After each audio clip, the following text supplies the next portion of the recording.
Avant le 7 octobre, les deux pays semblaient être sur le point de normaliser leurs relations. Et si après les quasi 8 mois de guerre dans la bande de Gaza, cette entente semble compromis, les États-Unis tentent toujours de faire asseoir Jérusalem et Riyad à la table des négociations.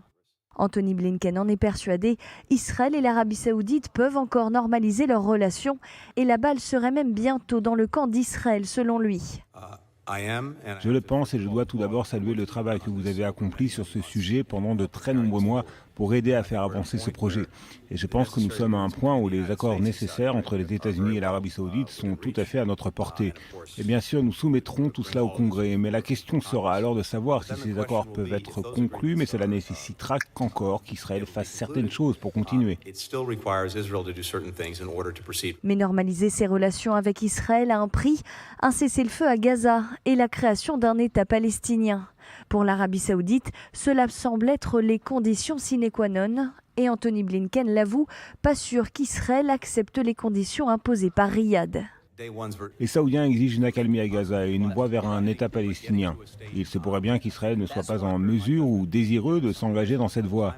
Ils doivent décider s'ils veulent profiter de cette occasion pour atteindre un objectif qu'ils s'étaient fixé lors de sa création. Des conditions qui semblent donc difficilement acceptables pour Israël. Benyamin Netanyahou ne cesse de le répéter, il n'acceptera pas la création d'un État palestinien, même s'il s'accompagnait d'un accord de normalisation avec l'Arabie saoudite. Son de cloches différents pour Yitzhak Herzog. Pour le président israélien, la normalisation avec l'Arabie saoudite serait une victoire sur l'empire du mal. Il y a 2 jours, j'ai rencontré le conseiller américain à la sécurité nationale, Jake Sullivan, et j'ai entendu de sa bouche ce qui a été officiellement annoncé hier, à savoir qu'il existe une option de normalisation avec l'Arabie saoudite. Il s'agit d'une mesure qui pourrait entraîner un changement historique qui constituerait une victoire sur l'empire du mal.